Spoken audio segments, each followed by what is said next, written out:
So guys, yan. Sisimulan na po natin ayusin yung electronic. So meron akong spare dito na selector. Yan, ito na lang siguro yung i-ano natin. Okay. So titingnan natin yung gagana to. Kasi tama naman yung wiring niya eh. Chinek natin yung wiring. Perfect yung wiring niya. Maayos.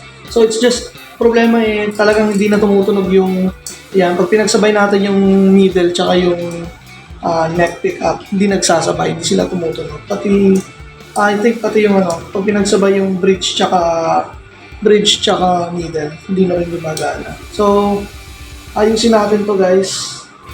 Subukan natin siya paganahin. Yan, rosin flux tayo. Guys, gagamit kayo nito ha.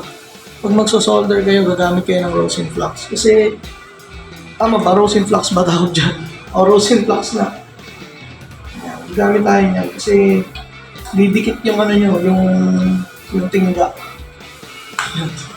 So, yan, kinip ko lang muna. Para matesting mo natin.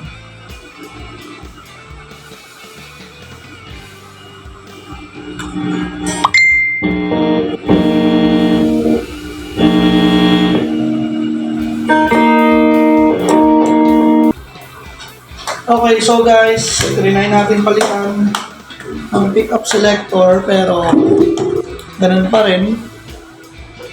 Ayan guys, so isimulan na po natin. Babanatan na natin yung fretworks niya. Para bukas, ang gagawin natin is bibila na lang natin ng pyesa, yung electronics. So, simulan na natin sa frets. Tsaka yung mga hardware niya. Medyo kalakalaw na yung ibang parts. So, hindi natin sure kung paano natin yung adjust. Pero kung ang naka-adjust naman na yung height niya tsaka yung fretboard niya. So, titingnan na lang natin kung nakapantay ba ito. Kasi nung check natin kanina, okay naman yung intonation niya. Ay, okay naman yung string height niya. So, medyo mag-ano lang tayo rito. Medyo papantay lang natin yung frets niya. Kasi nga, medyo ano na siya eh. Ayun. Medyo may bangas na rin. Hindi naman ganun kalala, pero kailangan pa rin natin ihahabol yan. Kumbaga, ipapantay natin dapat. May mga oil siya na hindi matanggal. So, wala na, sira na yung ano, yung adjustan ng string height sa saddle kasi nakalawang na siya.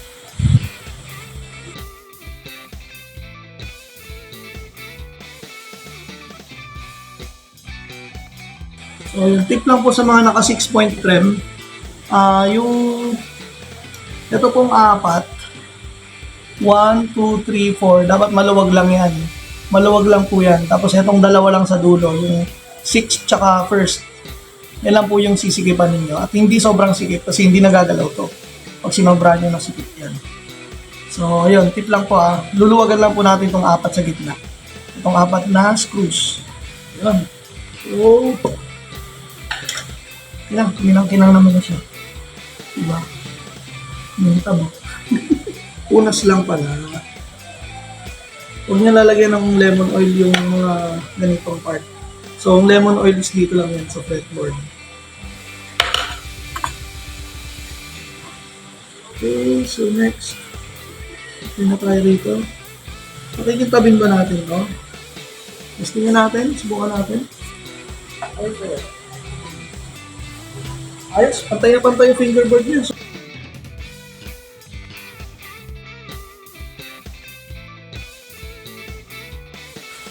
So, medyo matagal to. Itatransaction na natin yan. Sabi nga ni Mook. Yan, ayan, ayos. So, shortcut natin yung video. So, ito na, nalagyan na natin ng tape para protected yung ano niya, yung mga fretboard niya, yung fingerboard niya. Anong harap mo? Gitar? Ito dyan mo, gitar. Hindi sa'yo yan. Hindi kayo papaya. Walang string. Warning. Walang string. Walang string. Ito po sa Papa. Ito. Papa. Ito. Okay. Simulan na natin. Kayuri na yan.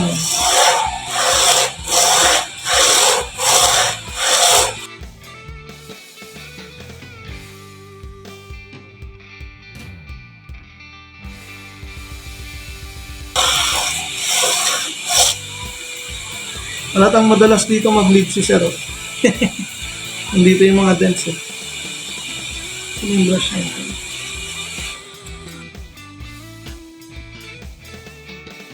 After natin ipantay yung frets, crowning tayo guys.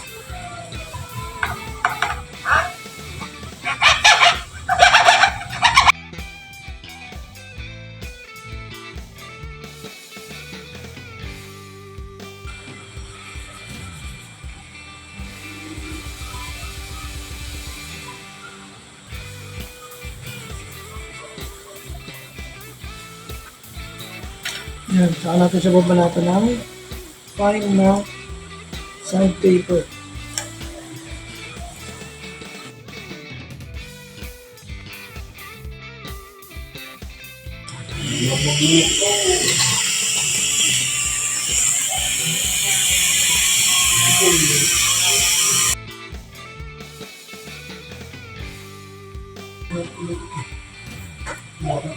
Uy! Lumalugin! Amari, huwag ka dyan!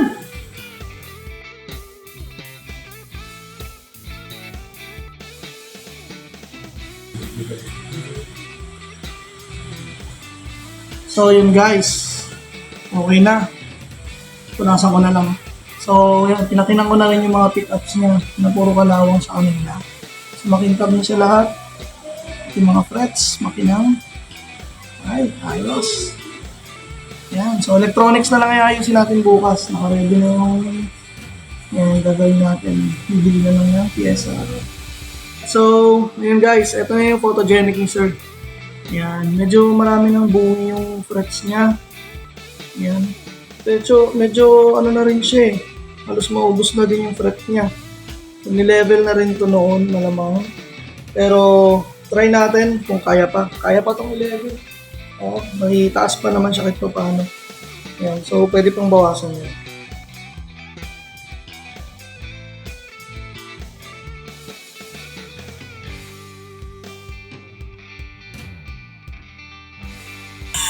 Okay, so i-post muna natin para mabilis matapos. Alright, so guys, okay na, na-polish na natin yung frets niya. Yun, no? Kinang-kinang na yan. No? Kinang-kinang, di ba? So, next natin, bukas na siguro to itong bridge. Yung kalakalawang, tatanggalin natin yan. Pati yung pickups. Yung mga kalakalawang kasi yan. So, ngayon, fretworks pa lang yung ginawa natin. Then yung nut, syempre, bukas natin yan. Dahil sarado na yung mga music store ng gabi. So, bibili tayo ng nut bukas. Punta tayo ng vegan, bibili tayo ng nut, tsaka ng electronics ng isang gitara. Bibili natin doon is yung pickup selector nun, tsaka yung output jack, output, tapos siguro string, yun pala, string. Kailangan natin ng string. Tapos yung nut. Ayun, no guys. So, ito na po. Nakabili tayo ng mga materials na kailangan natin. So, set up na natin to. Simulan natin dito sa Tagima na 510.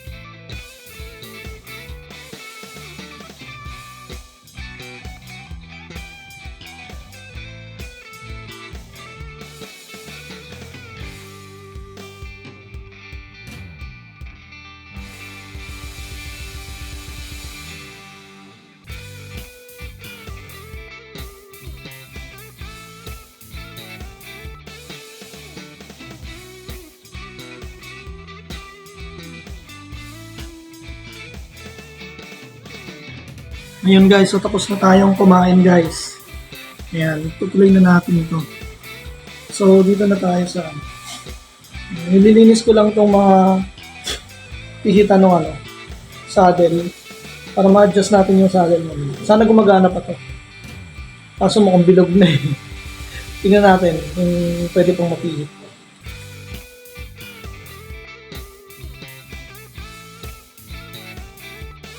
Okay. So, tip para sa mga nagre-restring. Ayan. So, sukatan nyo siya hanggang dito. So, second, yung kasunod niya. So, dito natin lalagay ito. Dito hanggang sa kasunod. Diyan kayo mag-bend. Yan. Kumbaga, yan yung kukunin nyo. Yan. Hanggang dyan. Okay. So, string winder. So, i-lock muna natin para hindi ma-out of tune yung gitara niya. Ayan. So, So, gamitin natin ng string winder para mabilis. Pwede nyo rin kamayin yan kung hindi kayo tamad. Ayan.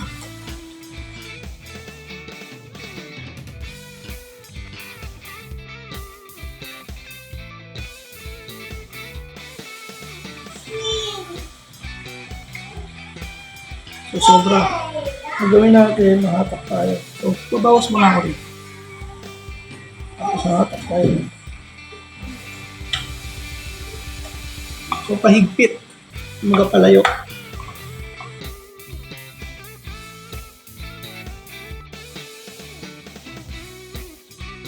Okay guys, so ito naman, balik naman tayo ngayon dito sa photogenic na Stratocaster. Okay, so ngayon, itong photogenic na Stratocaster, okay na yung fretworks nito, nagawa na. So, ang gagawin ko, lalagyan ko na lang siya ng nut. So, lalagay ko yung nut dito. Ayan, kita eh.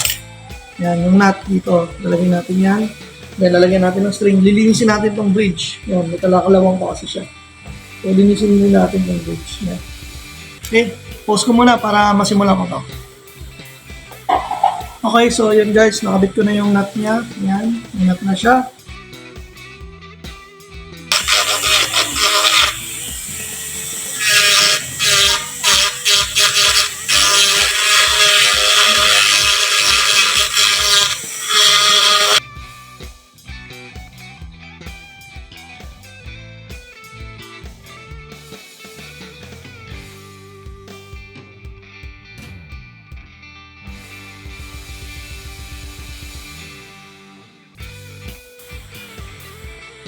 Ayan, ganyan lang dapat ang action. Next. Ito yung ganun kakapal din gagamitin natin dito.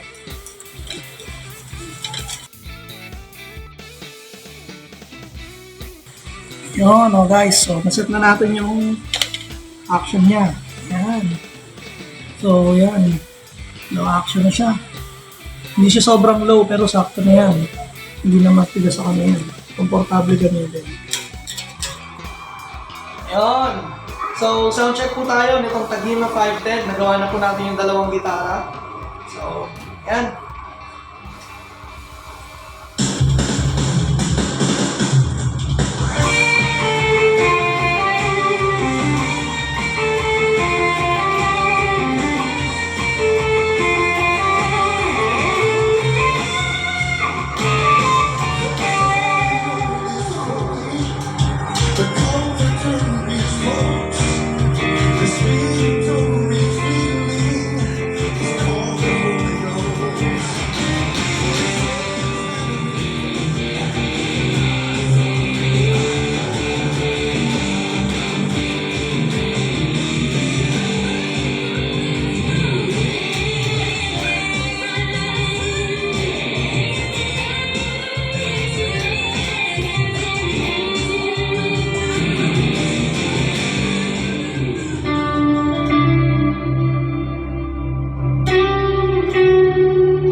Ayun, ayos. So, na-set up natin yung gitara ni Sir Ethan.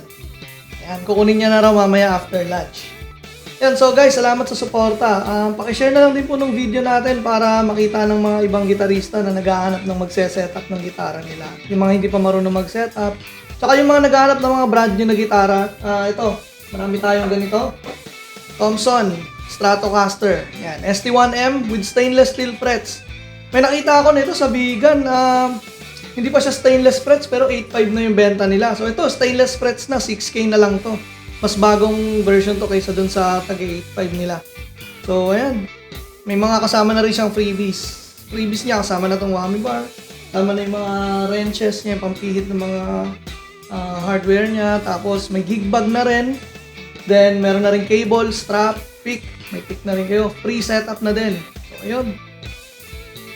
Pakishare na lang po para makita ng mga naghahanap ng gitara na brand new. Ayan. Makakamura pa sila sa brand new na to. Brand new pa. Hindi pa galing sa iba. So, yun. Yun lang guys. Salamat. Salamat sa suporta sa Marvin Music PH. God bless everyone.